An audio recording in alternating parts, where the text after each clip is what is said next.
Hey guys, welcome to Clockwork Noodles. It's that time of the season again when we're going to go and look ahead. What is coming on our horizons for summer 2023? There are some good little hidden gems that I think are going to be interesting, but overall, it's a bit of a season where you're like, okay, I'm going to watch some stuff, but I'm not going to get too overly hyped. I have got my list. I'm going to go through, as always, we're going to start with continued. Things that are continuing, things that are coming back. Anything that's coming back for another season is also included in this list. We'll then look at the new titles coming our way, and then we're going to go into the things I'm breaking down on the YouTube channel. I can say for the first time in perhaps the 2-year history of this show, I've only got 2 things to break down. So we're going to also discuss a new feature I am going to be debuting. Get excited and let's sit down and get ready to break down the awesome stuff coming our way. We are now one noodling away from 700. So if you are watching this, found me for the first time, or you are interested in stuff that I'm breaking down and think, hey, that sounds cool, I'm going to go and check it out next season when she starts breaking that show down. Do give us a little subscribe. It really does help. I guess I have to put my new goal quickly in. 800 by Christmas. There we go. That'll be the next goal afterwards. Thank you guys so much. We are doing fantastic and I couldn't do it without you guys.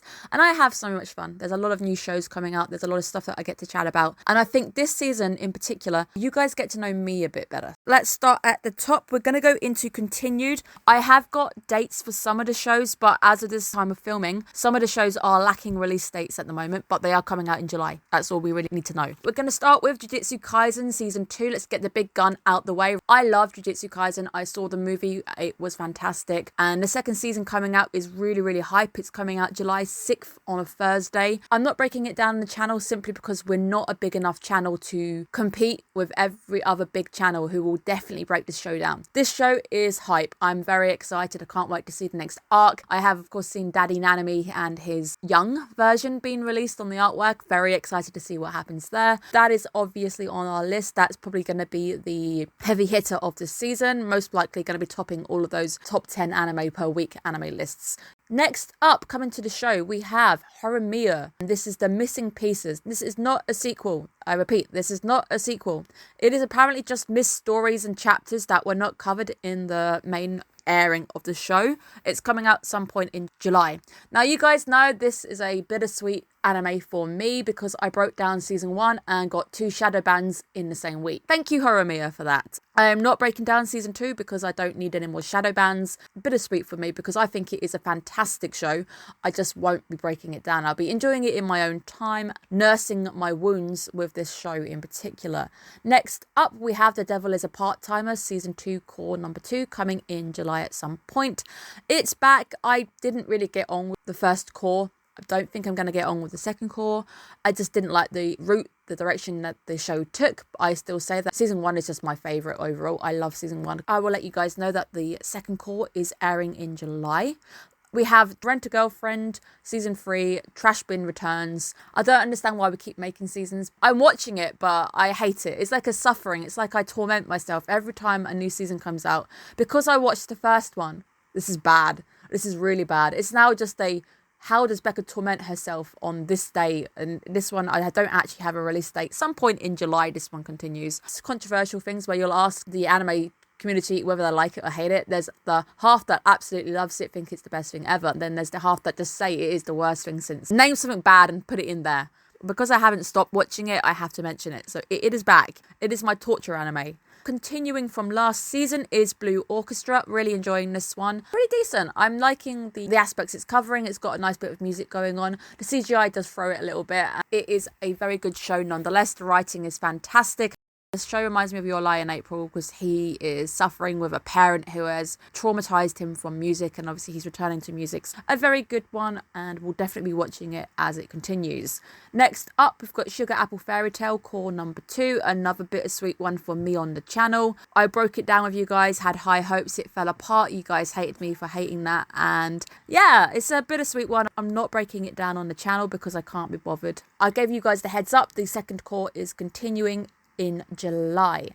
Next up, you've got Spy Classroom number 2. This was a show which just didn't go nowhere for me. It was meh.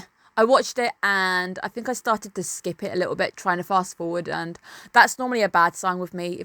We have got Malevolent Spirits Monogatari Kotu. I think this is from that season, I think 2 seasons ago, where everything got a second season or a second core announced very, very quickly. Highest amount of shows on record getting a second season within a week of them finishing airing. I found it an okay watch. I don't hate it. It was just an okay watch. Yami Shibai, season 11. Can you believe season 11? Is back. I actually do watch Yami Shibai. Every time it's up, I watch it. It's a very quick one. It's basically Japanese ghost stories, slideshow animation, pretty much. You guys know me. I like my horror. I like my spooky. And this season is going to be the one with a lot of spooky offerings. So I am very shocked that it's not the October months. Gives us a lot of horror. So you know me. Do love my horror. And sometimes I complain there's no decent horror to watch. Let's go into the new shows airing next season.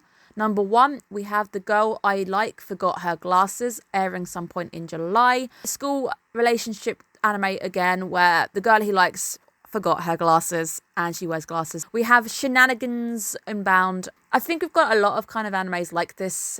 I haven't got high hopes for this one. It does seem to have a lot of elements from shows that have already aired quite recently. Maybe I'm a bit school relationship out at the moment, but it does look very pretty. The animation on this looks super nice. They've definitely put some money out there on how the anime looks, so it'll be good to see if the animation and story matches up. Next up, we have The Reign of the Seven Spellblades, some point in July, I don't know when. Magic Academy, swords, magic, something dark lurking within the academy. That kind of barrel of fish. The animation is dark for this one. I don't know if I'm going to be into it, but it's on there because you've got me a little bit hyped and interested, so we'll see where it goes. Artwork for this looks a bit mashal. I don't know if it's going to be on the same lines. I don't think it's going to be comic, but the academy that they're attending does look like they're going to the same school as Mashal went to. So we'll see how it goes. Next up is Liar Liar. We're going back to another academy, but this time it's a bit death gamey, but I don't know if it's death games in particular, but it is definitely that game high stakes battle royale setting where all of the participants at the academy have to participate in a game and it decides their ranking within the academy. I guess there's a big prize if you hit number 1. I don't know what happens if you are in the bottom ranks and what happens if you lose, but people have to lie to win, essentially. So everybody is basically not being truthful, not being themselves. They have to lie to survive, or you have to lie to get by. Will be interesting to see how this one goes. I think it's got an interesting premise. This is airing July the 8th on the Saturday. Next up is Saint Cecilia and Pastor Lawrence. This is July, don't have a date just yet. We have a beloved saint. She is wise, she is good, benign, but she is set up shop in a very quiet town. Corner of the church, which is quiet, not a lot going on. Eventually the people stop coming to see her because I guess she's that good at sorting out their problems. She gets very, very bored and melancholic. Eventually, Pastor Lawrence has to come and help keep her together. He ends up giving her daily tasks to keep her entertained. Thus, shenanigans are going to inbound. We will see what happens in this light-hearted show. Next up, My Tiny Senpai. Very similar to My Senpai is Annoying, almost in the art style as well. I wouldn't be surprised if it was the same artist. It is coming out at some point in July. Again, a smaller, older woman at work takes on a younger, taller apprentice, and shenanigans inbound. It's comedy and it is a romance. So we will have to watch this space to see how much like My Senpai is Annoying it really is. We have My Happy Marriage coming out in July. A lady who is born talentless in a noble family. This ends up being bad and she is shunned. The family is also known for being supernatural powers, so her being absolutely talentless, she can't continue their line of work. They end up selling her into servitude by the evil stepmother. I don't understand why it's always the evil stepmothers in shows, and she is forced to marry a man who has a bit of a reputation. His reputation is for being bad, horrible. All of his previous lovers have run away, tried to escape him. He is apparently really cruel. Accepts her fate, finds out that actually the complete opposite is the fact that he's actually a very kind gentleman. He is a commander of the military. He's very loving. Follow these two in their relationship, how it opens up, how shenanigans start to occur, and maybe hopefully eventually them falling in love. This one looks very pretty. I think the artwork looks gorgeous. Can't wait. I was debating at one point breaking it down. I just don't think it would do very well with the audience I have. It's going to be one I watch my own time. We haven't had a game adaptation for a while, so let's go for one of those. It is Atelier Riser. This is Everdarkness and the Secret Hideout, July the 1st on the Saturday. It is based off the Atelier series. I have watched 2 Atelier animations before and never really got me. The games always look really pretty. I would say the artwork looks absolutely gorgeous in most of these games. They've got that style I really like. We have an ordinary girl who is tired of her village life. She gathers all of her friends together and they start discussing a thrilling adventure. I mean, you would if you were living in a very quiet town. Their first mission they plan is going to go to the Forbidden Island. Summer adventure that should be one to never forget in their lives. What happens on the Forbidden Island? Let's go for the start of our horror giftings. We have Dark Gathering. This is July the 9th on a Sunday. This is spiritual. It is horror. We have a shut-in who is trying to reintegrate himself into society. He becomes a tutor in the supernatural, which does seem to be against his initial goal immediately of trying to reintegrate if he's going to go into supernatural. And he ends up joining forces with a young girl, and she is trying to catch a ghost who represents and looks like her mother, who perhaps killed her mother. She has the ability to also see ghosts. The eyes on this one, all I can see is buttons. It's giving me a bit of a Coraline vibe. Maybe it will be in the same vein because Coraline is very good. But that is the first of our horror offerings. We have The Masterful Cat is Depressed Again Today. July the 7th, Friday. Do you have a cat? Could you imagine if your cat suddenly became very big? Giant cat, human-sized cat. Very good at cleaning. Very obsessed with cleaning. Very obsessed with finding bargains, using coupons in the supermarket. Your cat basically became your little slave or your little house pet. Or maybe you become the pet. What happens if you suddenly became the pet that the cat was cleaning up, looking after? Interesting premise, right? In this, we have a young woman who works very long hours and she lives with her cat. He's not an ordinary cat. He's a giant cat who walks on 2 legs. He ends up loving supermarket deals, absolutely gets excited over saving money. Very Saitama from One Punch Man. It's going to be all about how these two live with one another, shenanigans incurring. It will be exciting to see where this one goes. We had the cat anime this season with Kawaii Crisis. The main thing to take away from that anime is that young Nai from Trigun Stampede is the main character. It was really weird to have Trigun Stampede, young boy from space, suddenly coming back as a young girl from space who likes cats. It was a bit of a weird one for me. I did find it a little bit grating because I think the main character speaks at like 1,000 decibels at once. She's very loud. It got to a point when I had to put earplugs in because it's like, girl, you are way too loud, and it's a lot of screaming, a lot of, oh my god, the cat. It's great in small doses, like maybe once every blue moon or so. We're now entering our final category, which is what am I breaking down on the channel? What am I going to be doing weekly releases with you guys of? First slot, which is going to be taking up the Sunday slot. This is July the 9th. This is Som 100 Bucket List of the Dead. Bring in some horror, guys. Bring in some horror. I need some. Are you tired of life at the age of 24?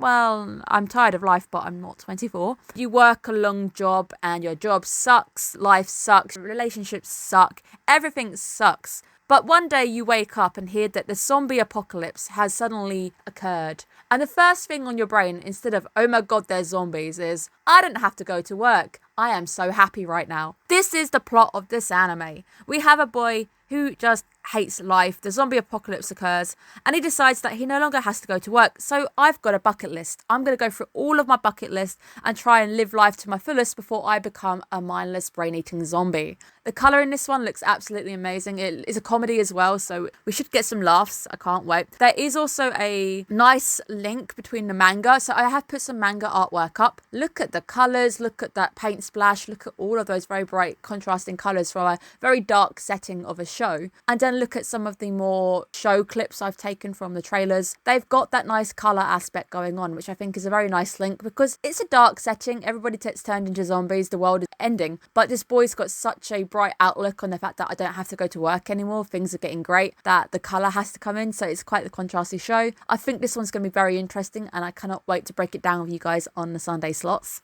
Second up, the one I'm very hyped about. At one point, I only had one show to be broken down, and it was this show. This one has a star-studded cast. I do not have a date just yet, just July. Undead Girl Murder Farce. Going into the dark side, my channel is going to be the dark side show. We're going to have a lot of horror, a lot of mystery.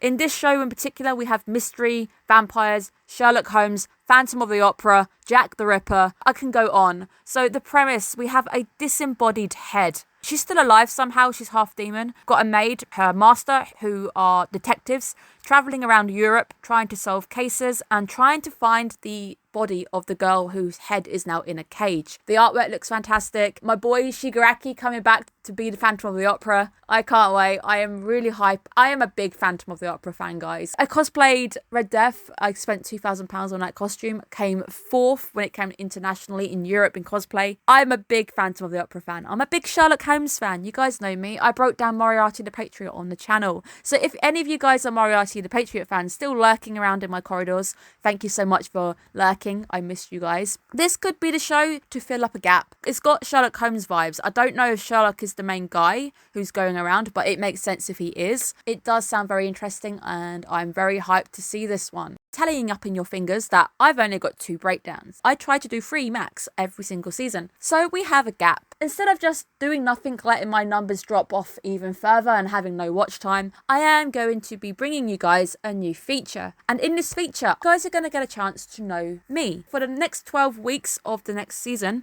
I am going to be breaking down once a week the first episode of an anime that I have seen before, absolutely ranked highly. Fresh set of eyes from now, because obviously I am now a seasoned anime veteran. Completed 852. Technically, total entries is 1015. The problem with running a show like I do, Clockwork Noodles is great to run, I get to do seasonal animes. I do find some gems that I absolutely love, Trigun in particular, Golden Kamuy obviously on the show as well, but it does mean that I don't end up telling you guys what I love or talking about animes that I absolutely adore. What I'm going to do, which I think will be fun, we're going to take my Mal score, go back and rewatch the first episode, break it down with you guys, tell you guys how well it sets up the show, things that you should be expecting, why I think it does so well, why I think it is such a good first episode, and then give you guys some thoughts. And then I'll give you a new score on the first episode. Ranking first episodes here, so I know it's not going to be fair, but it will be a chance for me to break down 12 shows that I absolutely adore as a family, as a noodle bowl. I think it would be nice for you guys to look at animes that I really enjoy, and I might even be able to introduce you to a new series, which is hopefully going to be the main takeaway.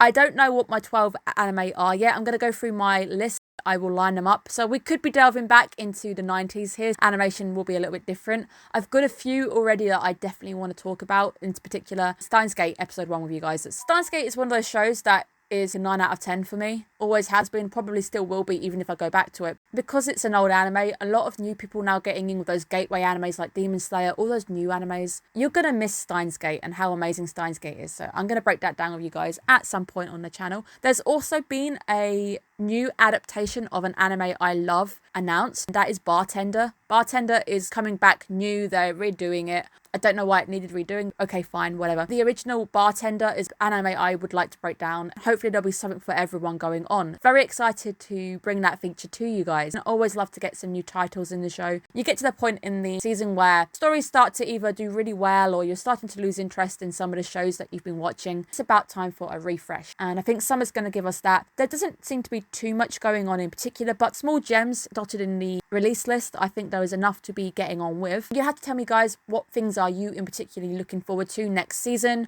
Is there a show that you're really looking forward to and hyped about? See you guys again in the new season, or continuing with the shows that I am breaking down. We have got in 2 weeks time my end of season review, where I will crown top 3 anime of the spring season and go into some anime awards, because they are absolutely fun to do and I'm honoured to bring that back to you guys. Thank you so much. Thank you for your continued support. I hope you are having a great day, looking after yourselves. Bye bye, guys.